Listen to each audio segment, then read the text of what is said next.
Wedding তো খুব বেশি কালেকশন দেখি নাই। অনেক সুন্দর, খুবই ভালো, অনেক সুন্দর সুন্দর কালেকশন দেখেছি। শুধু ওয়েডিং না, এখানে দেখলাম আমরা অনেক রিসোর্টেরও স্টল আছে, অনেক কিছু আছে, কাশ্মীরি শল আছে, পারফিউম আছে। শুধু আমার মনে হয় ওয়েডিং সহ, হানিমুন সহ সব কিছু, সব অ্যাস্থেটিক সেন্টার সব। হ্যাঁ, ম্যারেজ সলিউশন, হ্যাঁ, মনের মতো পাত্রও খুঁজে পাওয়া যাবে, সব কিছুই আছে। ট্যুরিস্ট পুলিশ, এক্স্যাক্টলি, সবচেয়ে বেটার। হ্যাঁ, ঠিক বলেছেন, ট্যুরিস্ট পুলিশ, যেটা সবচেয়ে বেশি গুরুত্বপূর্ণ। সব কিছুই আছে। এখনো না, প্রশ্ন করে ঘুরে যাচ্ছে ভয়ে, না এখনো ইচ্ছে হয়নি। হ্যাঁ, প্রতি বই দিবসে আমি আমার নতুন উপন্যাসের নাম বলে দিই।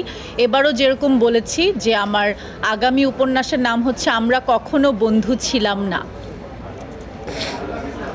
চুক্তিবদ্ধ হয়েছি হিমু আকরামের নতুন সিনেমায়।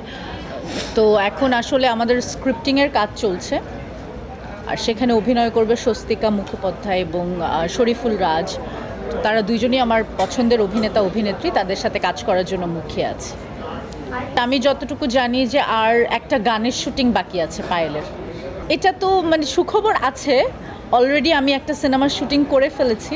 সো সেটা আমি জানাতে পারছি না, কারণ ডিরেক্টর আর প্রডিউসার জানাবে, আমার তো জানানোর কোনো রাইটস নেই। সো তারা যখন জানাবে তখন আপনারা জানতে পারবেন। এই যে আপনাদের সাথে যখনই দেখা হয় খুব ভালো লাগে, খুব ভালো লাগছে। আমি আপনারা যারা আমাকে ফেসবুকে ফলো করেন তারা তো দেখেন যে আমি এক এক সময় অনেক মাইক আছে, এর চেয়ে জোরে বললে মানুষ আমাকে মারতে পারে।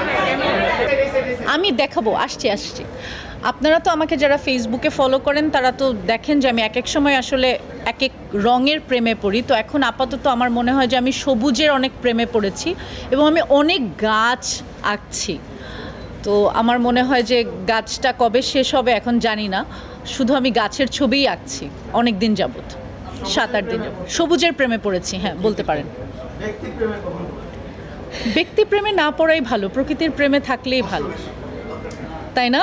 এই যে ক্যামেরা ওনার দিকে নেন।